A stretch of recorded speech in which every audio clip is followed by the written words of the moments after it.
নমস্কার। আজকে আপনাকে জানাবো পিতৃদোষ কি। অনেক সময় আমাদের কাছে মানুষেরা আসেন যাদের হরস্কোপে আমি দেখতে পাই পিতৃদোষ রয়েছে, বা অনলাইনে যারা অ্যাপয়েন্টমেন্ট নেন অনেক সময় পিতৃদোষ দেখা যায়।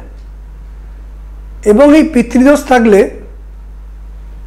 কি কি হয় সেটি জানাবো। এই পিতৃদোষের প্রাথমিক নিবারণের কিছু উপায় জানাবো এবং কোন গ্রহের কম্বিনেশন থাকলে পিতৃদোষ হয় জানাবো। আপনি রোজগার তো প্রচুর করছেন কিন্তু একদম সেভিংস করতে পারছেন না, ব্যাংক ব্যালেন্স সেরকমভাবে নেই আপনার, বা কাউকে টাকা ধার দিয়েছিলেন সে টাকাটা ফেরত পাচ্ছেন না, বা কোনো জায়গায় একটা টাকা ইনভেস্ট করেছেন সে টাকা থেকে বিরাট বড় অঙ্কের টাকার চোট, অর্থদণ্ড। শেয়ার মার্কেটে টাকা ইনভেস্ট করেছেন, বড় টাকা 10 লাখ 12 লাখ টাকা নষ্ট। এটি পিতৃদোষ থাকলে হয়। আপনার পাশের প্রতিবেশী তার সাথে প্রতিনিয়ত অশান্তি, পায়ে পা দিয়ে ঝগড়া প্রতিবেশীর সাথে, পিতৃদোষ থাকলে হয়। এবং তার থেকে শত্রুতা, বা বাড়িতে কোনো শুভ কাজ হয় না, লাস্ট 7 বছরে কোনো শুভ কাজ হয়নি, বাড়িতে কোনো বিবাহ বা শুভ অনুষ্ঠান অনুষ্ঠিত হচ্ছে না। পিতৃদোষ থাকলে আরেকটি কমন দেখেছি যে বাড়িতে কোনো বয়স্ক ব্যক্তি বা কোনো ব্যক্তি প্রায় বেডরুম হয়ে পড়েছে। কি কি যোগ থাকলে এই পিতৃদোষ হয় আমি আপনাকে জানাই। নবম ঘরে যদি বুধ থাকে, নবম ঘর হচ্ছে আমাদের ভাগ্যভাব, সেখানে বুধ থাকে, সেখানে যদি রাহু থাকে, সেখানে যদি চন্দ্র বা রাহু থাকে, সেখানে যদি রবি বা রাহু থাকে, নবম ঘরে যদি শুক্র থাকে, তাহলে পিতৃদোষ হওয়ার অন্যতম একটি কারণ। সিমটমগুলো মিলিয়ে নেবেন, যে সিমটমগুলো আমি বলেছি। লগ্নের দ্বিতীয় স্থানে শুক্র রাহু, লগ্নের দ্বিতীয় স্থানে শুক্র কেতু। নেক্সট দেখেছি লগ্নে বৃহস্পতি রাহু, লগ্নে রবি রাহু, লগ্নে চন্দ্রকেতু, লগ্নে বুধ রাহু, রবি শনির কনজাংশন রাশিচক্রের কোনো জায়গায়, লগ্নের দ্বিতীয় স্থানে রাহু পিতৃদোষ দেয়। এবং যে শুরুতে যে সিমটমগুলো বললাম, যে টাকা জমছে না, হঠাৎ করে আর্থিক ক্লেশ,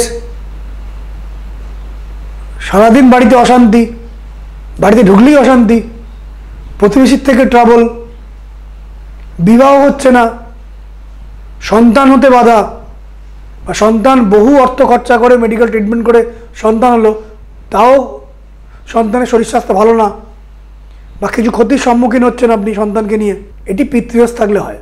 দ্বাদশী তিথি বা অমাবস্যায় নিরামিষ ভক্ষণ করবেন, মাছ মাংস আমিষ খাবেন না, মদ্যপান করবেন না, এটি প্রথম পয়েন্ট।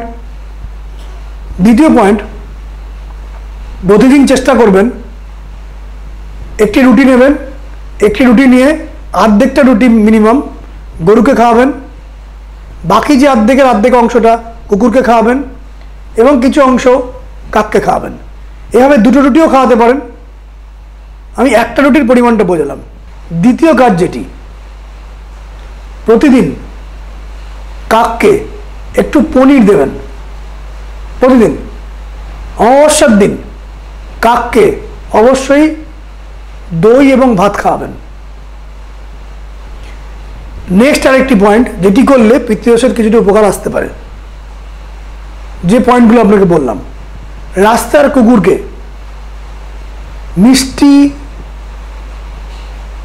কেক অন্তত 5টি কুকুরকে খাওয়াবেন, প্রতিদিন খাওয়াবেন মিষ্টি কেক। এবং অন্তিম বলবো, বাড়ির সামনে কোনোটি মাটির পাত্রের মধ্যে কিছুটা জল রেখে দেবেন, যাতে কুকুর বা কোনো পশু এসে সেই জলটি পান করতে পারে।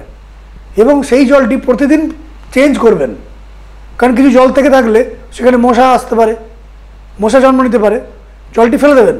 এটি প্রতিদিন করবেন বাড়ির সামনে।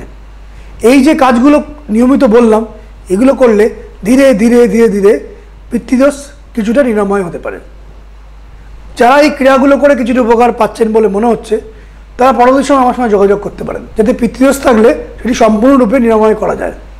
এবং যে সমস্যাগুলোর কথা বললাম, হঠাৎ করে আর্থিক লস, হঠাৎ করে অর্থদণ্ড, হঠাৎ করে কোনো ক্ষতি, প্রতিবেশীর সাথে কলহ, বাড়িতে প্রতিনিয়ত অশান্তি, স্ত্রীর সাথে অশান্তি, ঝগড়া ঝামেলা, বাবা মার সাথে অশান্তি, এগুলো যেন কেটে যায়। আর অসুস্থ হয়ে থাকাটা এটা একটা বড় পয়েন্ট, এটা কিন্তু কোনো জ্যোতিষীয় প্রতিকারে কাটবে না, এর জন্য আপনাকে মেডিকেল ট্রিটমেন্ট করতে হবে। পিত্তদোষের বিষয়গুলো পুরোপুরি বোঝালাম, কোন কোন কম্বিনেশন থাকলে পিত্তদোষ হয় বোঝালাম, সিমটম বোঝালাম এবং তার নিরাময়ের প্রাথমিক উপায়টাও বোঝালাম। এই নিয়মগুলো যদি পালন করেন আশা করি পিত্তদোষের কিছুটা উপকার আপনি পেতে পারেন। যারা বিভিন্ন রকম দোষ রয়েছে, যাদের বিভিন্ন রকম সমস্যা আসছে, যেমন সন্তানের প্রপার এডুকেশন হচ্ছে না, রেজাল্টে আপনি ভালো পরিবর্তন পাচ্ছেন না, সন্তানের কনসেন্ট্রেশন প্রপার নেই, বা বয়স বাড়ছে আপনার মেয়ের বিয়ে হচ্ছে না, আপনার ছেলের বিয়ে হচ্ছে না, বা চাকরি ক্ষেত্রে কোনো উন্নতি নেই, বা হঠাৎ করে চাকরি চলে গেছে আবার নতুন চাকরি পেতে চান, ব্যবসার ক্ষেত্রে আর্থিক লস আসছে, যারা এরূপ প্রচুর সমস্যা পাচ্ছেন, শত্রুতা বৃদ্ধি হচ্ছে, তারা আমার সাথে যোগাযোগ করতে পারেন। যে নাম্বারগুলো ফ্ল্যাশ হচ্ছে সেখানে আপনি ফোন করে প্রায়ের অ্যাপয়েন্টমেন্ট নিতে পারেন। আমি বর্ধমান, কৃষ্ণনগর এবং কলকাতায় চেম্বার করি। যারা দূর দূরান্ত থেকে আমার এই অনুষ্ঠান দেখছেন, যারা হয়তো বর্ধমান, কলকাতা বা কৃষ্ণনগর আসতে পারবেন না বা আসাতে প্রবলেম চেম্বারে, তারা অনলাইনে যোগাযোগ করতে পারেন। অনলাইনে আমি ফোনেও, ওভার টেলিফোনে, এই বাংলার বা ভারতবর্ষের বিভিন্ন প্রান্তের মানুষরা যারা যোগাযোগ করছেন তাদেরকে পরিষেবা দিই। বিদেশের মানুষ যারা দেখছেন, দূর থেকে দেখছেন, তারা অনলাইনে আমার পরিষেবা নিতে পারেন। যারা আমার পরিষেবা নিতে চান নাম্বারগুলো নোট রেখে দিন, অ্যাপয়েন্টমেন্ট নিয়ে, প্রায়ের অ্যাপয়েন্টমেন্ট নিয়ে আপনারা যোগাযোগ করতে পারেন। আপনার সকলের কল্যাণ হোক, ঈশ্বরের কৃপা নেমে আসুক আপনাদের ওপর, এটাই কামনা করি। নমস্কার।